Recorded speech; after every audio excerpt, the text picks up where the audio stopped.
Bonjour, je suis heureuse de vous retrouver pour une interview de femmes inspirantes. Alors, je suis Valérie Claes, médiatrice, coach et coach de couple, et notamment j'accompagne des femmes qui vivent une période de remise en question et qui veulent transformer ce moment de questionnement en une opportunité de se réaliser pleinement. Alors pour ceux et celles qui me suivent régulièrement, vous savez donc que j'interviewe des femmes que je trouve inspirantes. Et aujourd'hui, eh bien, j'ai le grand plaisir de recevoir Marie des Neiges. Alors Marie des Neiges, merci beaucoup d'avoir accepté de me partager ton témoignage. C'était important pour moi parce qu'on s'est rencontrés maintenant il y a un certain nombre d'années, mais on a surtout appris à se connaître, je dirais, de manière plus intime, beaucoup mieux, à un moment de ta vie qui était extrêmement difficile, un moment très douloureux. Et ce qui me fait vraiment plaisir, c'est quand je te vois aujourd'hui, justement, c'est de comment tu as pu quelque part gérer cette période et surtout rebondir. Et aujourd'hui, je te vois femme épanouie. Et je me suis dit vraiment que c'était intéressant pour les femmes qui me suivent de pouvoir m'écouter ton témoignage. Parce que quelque part, moi, je trouve que ça donne de l'espoir. Et on peut se dire que là, vraiment, il n'est jamais trop tard. Donc, peut-être nous expliquer un petit peu ton parcours et puis ce qui t'est arrivé. Et puis surtout, comment ça t'a permis, toi, d'aller à la rencontre de toi-même, quelque part. Oui, merci. Bien, merci Valérie. Donc moi, je suis la maman de 4 enfants. J'ai été mariée pendant 30 ans. Je suis toujours mariée. Mais oui, C'est ça la bonne nouvelle. C'est vrai que ma vie n'a pas été un long fleuve tranquille.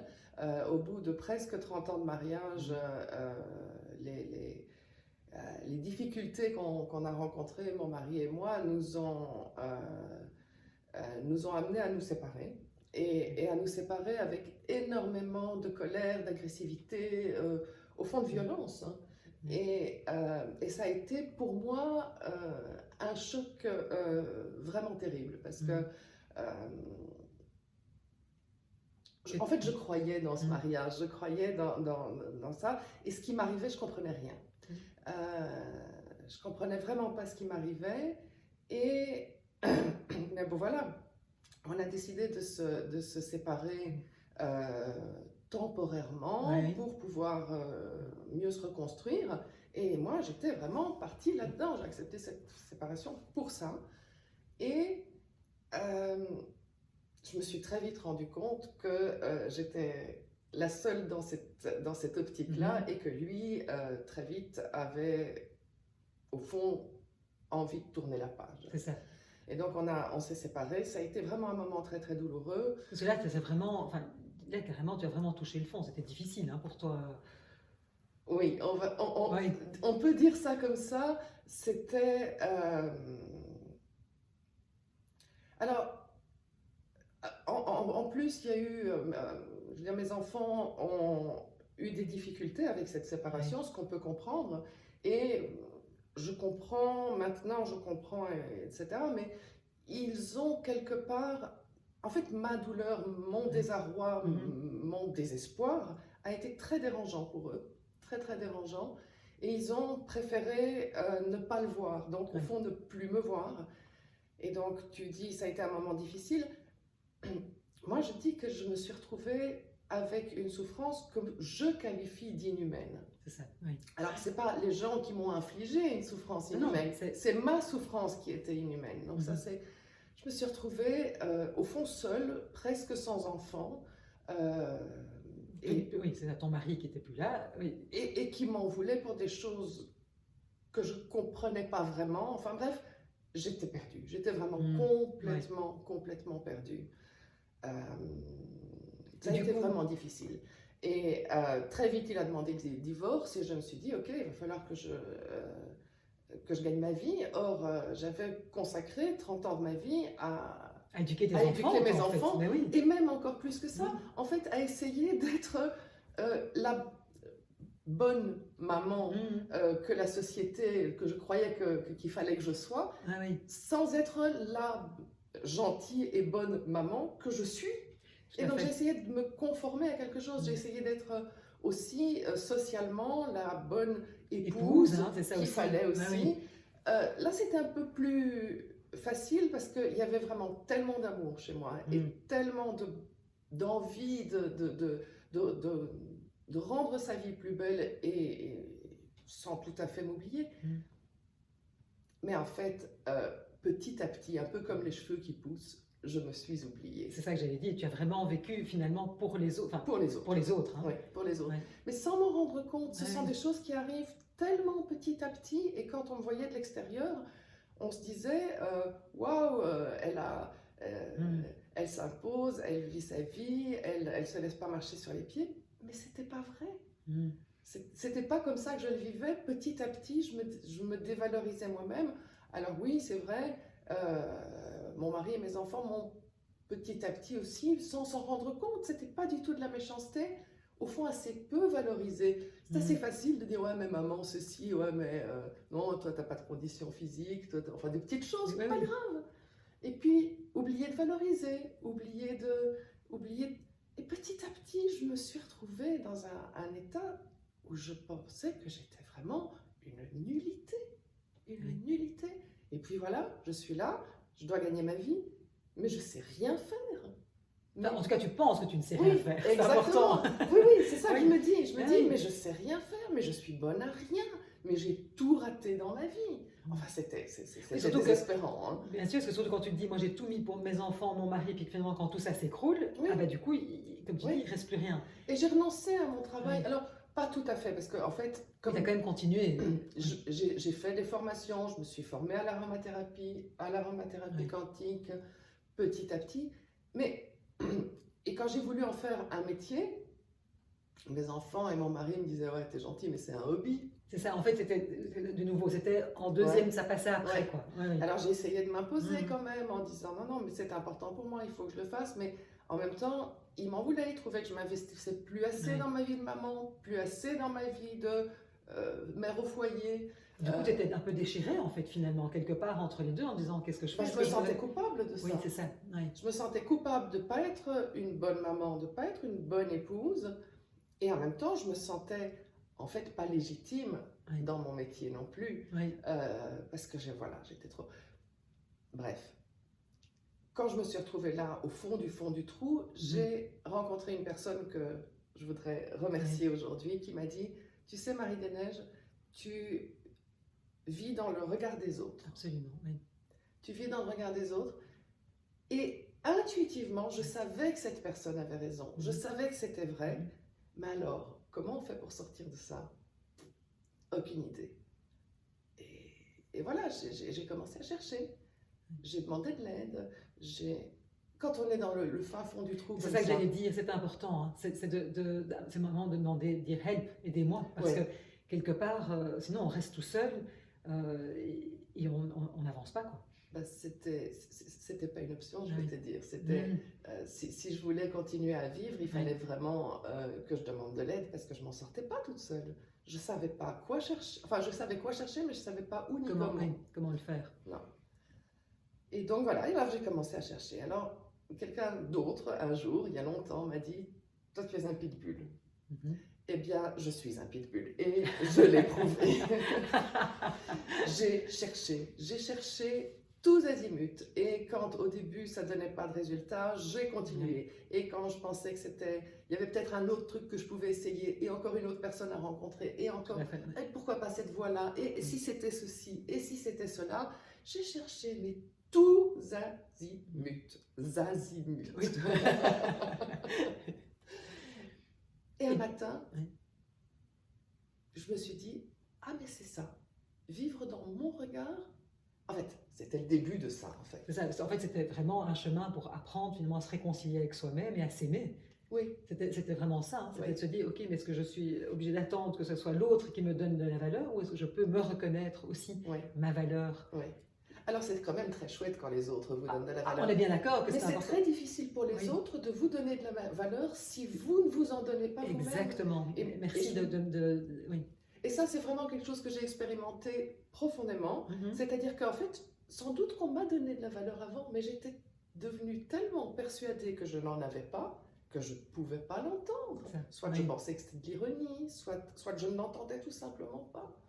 Donc c'est un peu le serpent qui se mord la queue, la poule et l'œuf. Hein. Et alors, du coup, parce que bon, tu as fait tout ce travail, hein, tout ce cheminement avec, voilà, avec différentes personnes. Dont toi, merci.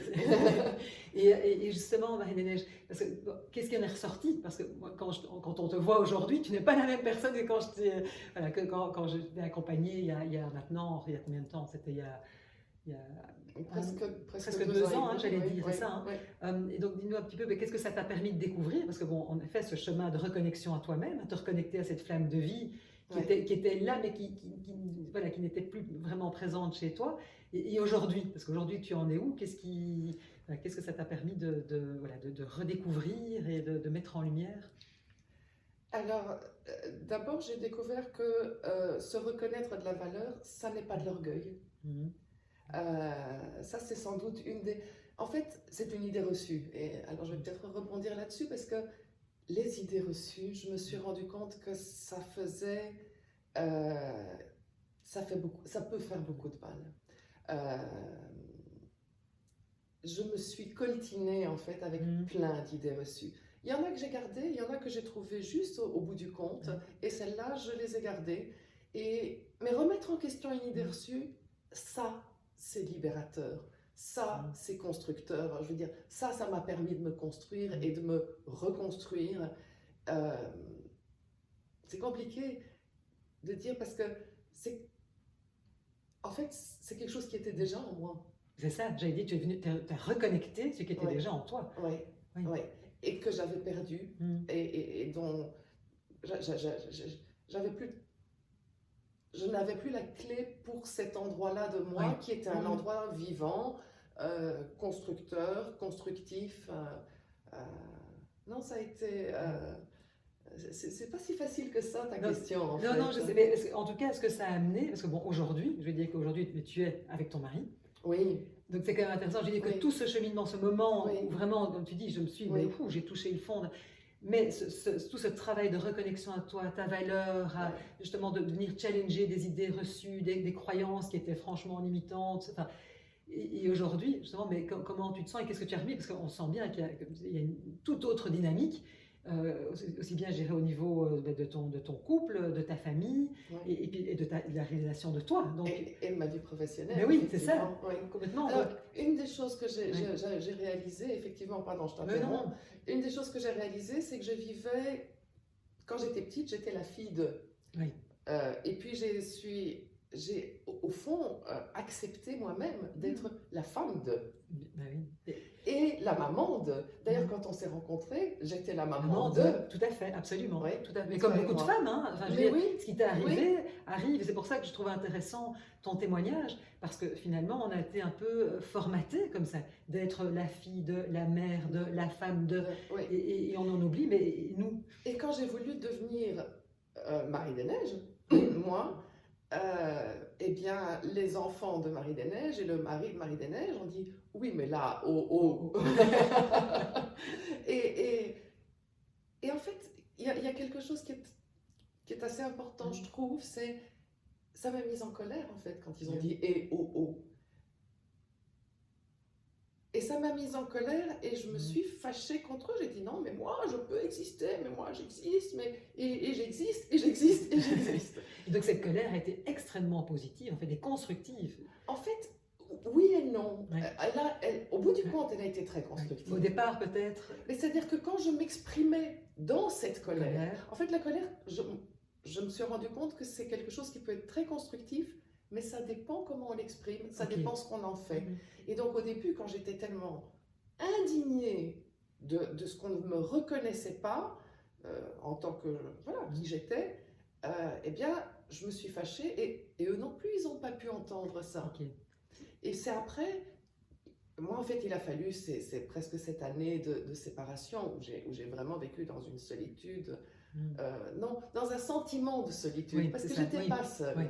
J'ai été fantastiquement entourée et accompagnée, vraiment, j'ai vraiment eu beaucoup de chance, mais j'avais ce sentiment de solitude, ce sentiment d'isolement, mais ça m'a permis de me reconstruire et de me rendre compte que crier sa colère, ça marche pas. On peut crier sa colère dans le vide, mais quand on a la personne en face de soi, il faut pouvoir, en fait, c'est un peu bateau ce que je vais dire, mais l'amour qu'on porte aux gens, l'amour qu'on porte à son mari, l'amour qu'on porte à ses enfants, l'amour qu'on porte à ses amis, ça, quand on exprime sa colère avec amour, ben c'est autre chose.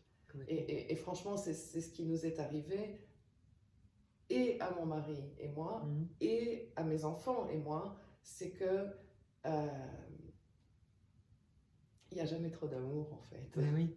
Il n'y a jamais trop d'amour pour soi. Et c'est ce que j'allais dire, c'est ça. Parce que si je ne m'aimais pas, je ne pouvais pas les aimer, c'était pas possible. Alors, je veux dire, je pouvais les aimer tant que je voulais, ils ne pouvaient pas l'entendre. Et voilà, donc je pense que c'est un peu comme ça, j'ai appris à m'aimer. Je sais pas, je pense que bientôt tu fais une interview sur l'autocompassion. Tout à fait, j'ai fait je l'ai faite la semaine passée, c'est vrai que c'est tellement, pour moi c'est la clé, c'est vrai qu'apprendre à s'aimer, s'encourager soi-même, absolument, pas attendre des autres pour en fait finalement devenir sa meilleure amie, quelque part. Oui, c'est-à-dire que de temps en temps je me disais, ok, si c'était pas moi et que c'était... Exactement, c'était quelqu'un d'autre. Qu'est-ce que je lui dirais? Et alors j'essayais de me dire ça, je me dis, en fait c'est s'encourager soi-même, c'est se dire, mais tu peux y arriver. Alors au début c'est un peu des mots, et puis petit à petit, ça devient des sentiments, ça devient du concret. En fait, la vie est belle. Hein. Ah ben, la vie est belle, et c'est sûr que quand on voit ton parcours, c'est magnifique, parce que quelque part, j'ai l'impression que c'est comme si tu avais retrouvé finalement ta souveraineté, c'est-à-dire que tu as retrouvé ton sens de toi et ta valeur. Et quelque part, c'est difficile aussi d'aimer quelqu'un qui a perdu tout sens de soi-même, de sa valeur. Et je trouve que du coup, c'est ça aussi qui est intéressant dans ton couple. Ce qui est passé, c'est que le fait que toi, tu aies fait tout ce chemin, et Dieu sait si c'était courageux d'avoir fait ce chemin, mais quelque part, ça vous a permis aussi de vous retrouver autrement. Et en face de lui maintenant, ton mari, il a une femme qui est tout à fait consciente de qui elle est, de sa valeur. Et ça, je trouve intéressant aussi dans votre équilibre de couple. Alors lui aussi a évolué. Oui, bien sûr. Bien sûr. Bien. Donc c'est vrai que dans un couple on est deux, et lui aussi a évolué, et c'est vrai qu'on a besoin l'un de l'autre. Et je pense que plus que tout, lui a besoin d'une femme bienveillante, ce que j'appelle une femme debout, avec bienveillance. On a tous des défauts, on a tous des biais, et quand je le sens partir je m'ancre, je me positionne, je lui dis, non, ça, c'est pas bon pour moi. Mais c'est pas la même chose que de dire, arrête ça tout de suite. Et ça, voilà, et donc de nouveau, tu vois, c'est tellement intéressant, parce que là, toi, tu te connectes à tes besoins, et c'est légitime, et tu n'es plus dans le reproche, finalement, ou comme tu dis, dans des mots qui peuvent blesser, et du coup, l'autre ne peut rien faire par rapport à ça. Soit on on fuit parce qu'on ne veut pas le conflit, ou alors on part dans des argumentations et des choses qui sont destructrices. Donc ça, c'est intéressant aussi. Cette autre manière de communiquer, où là, tu peux être dans la justesse par rapport à toi, au plus proche de qui tu es, de tes besoins, et de l'exprimer de manière finalement audible pour l'autre. Ce qui était peut-être difficile avant. Quand tu dis tout ça, je pensais à s'écouter. S'écouter dans les deux sens du terme. S'écouter soi et s'écouter mutuellement en fait. Et je pense que c'est ça qu'on a réussi à faire tous les deux maintenant, c'est que chacun de nous s'écoute mieux et chacun de nous écoute mieux l'autre. Magnifique. On s'écoute mieux. Alors, c'est pas fini, hein, le voyage n'est pas terminé. Mais ça, on sait bien qu'une vie de couple est chouette. Et c'est chouette que le voyage soit pas terminé. Mais ça permet effectivement de se réjouir de chaque pas supplémentaire qu'on fait. Parce que des pas, on en fait tous les jours. Hein. C'est magnifique, Marie-Hélène. Écoute, je te remercie en tout cas pour nous partager avec autant, je dirais, d'authenticité ce que tu as vécu. Et surtout, moi, je me dis, c'est tellement... c'est vraiment un message, je trouve, tellement positif pour nous les femmes, parce que Dieu sait si c'est difficile parfois de prendre notre place, d'arriver à s'aimer. On est aussi comme ça pris dans des modèles sociétaux, familiaux, etc. Et ici, tu nous montres que finalement, qu'avec une grosse crise, et Dieu sait si elle a été vraiment difficile, en ayant le courage de faire tout ce travail, je veux dire, sur toi, et de reprendre aussi un petit peu la responsabilité finalement de ce qui m'arrive, et de vraiment faire ce travail d'amour de toi, ben, tu nous montres que ben, voilà, il n'est jamais trop tard quelque part Non. et d'une difficulté peut naître quelque chose de très beau parce qu'en fait aujourd'hui, voilà, ce qui est là est très beau. J'avais juste envie de rajouter quelque chose effectivement dans cette ligne-là. Je me demande de temps en temps, est-ce qu'il fallait vraiment toute cette souffrance? Est-ce que c'était... Eh bien, je me le demande plus en fait. Ce qu'il y a, c'est que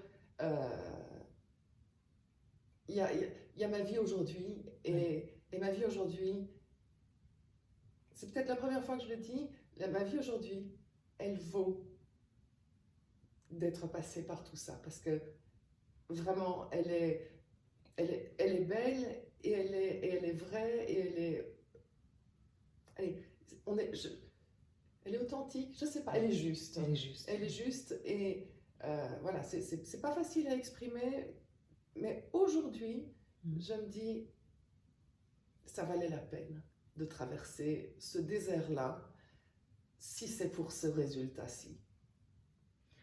Marie-Des-Neiges, écoute, merci beaucoup. Je ne vais rien rajouter parce que je pense que c'est très beau ce que tu viens de dire. Merci en tout cas pour ton témoignage, du fond du cœur.